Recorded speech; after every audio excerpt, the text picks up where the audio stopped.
Le Maroc est devenu la première puissance industrielle d'Afrique et détrône ainsi l'Afrique du Sud. C'est la conclusion d'un rapport de la Banque africaine de développement qui vient d'être publié. Décryptage avec Hugo Barbieux dans 64 Échos.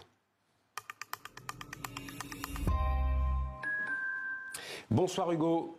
C'est donc le fait marquant de ce rapport. Le Maroc se hisse au rang d'économie la plus industrialisée en Afrique. Pourquoi c'est un événement ? Eh bien Mohamed, parce que jusqu'à présent, c'était l'Afrique du Sud qui dominait le classement, et ce depuis 15 ans, sans discontinuer. Le Maroc, qui talonnait donc l'Afrique du Sud depuis tout ce temps, passe donc devant, et l'écart avec Pretoria ne fait que se renforcer. Cela témoigne notamment du déclin industriel de l'Afrique du Sud.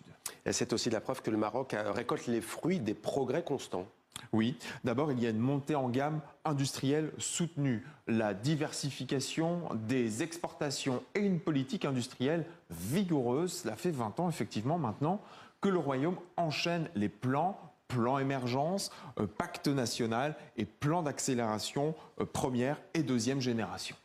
Et quels sont les secteurs clés au juste, Hugo ? Alors il y a 3 locomotives industrielles au Maroc. La plus puissante, l'automobile, 250 entreprises pour un chiffre d'affaires de près de 8 milliards d'euros et 150 000 emplois. Deuxième secteur clé, c'était un pari du roi Mohamed VI, l'aéronautique. Et là aussi les chiffres parlent d'eux-mêmes, 142 entreprises dont Airbus, Boeing et Safran. Le chiffre d'affaires grimpe à 1,5 milliard d'euros et le secteur emploie plus de 11 000 personnes avec des savoir-faire à haute valeur ajoutée. Aujourd'hui, notez bien, tous les avions dans le ciel fabriqués à partir de 2005 ont au moins un composant fabriqué au Maroc. Enfin, troisième locomotive, les engrais.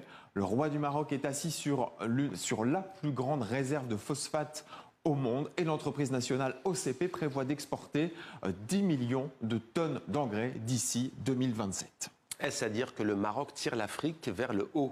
Eh bien, le modèle marocain a une faiblesse, sa dépendance à la demande européenne. Donc, si l'Europe s'enrhume, eh bien, c'est le Maroc qui tousse.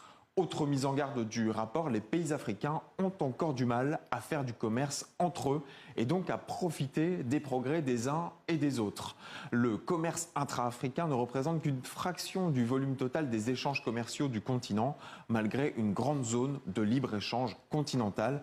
En somme, les pays d'Afrique comptent surtout sur les exportations de matières premières, mais sont encore loin d'être le nouvel atelier du monde. Merci.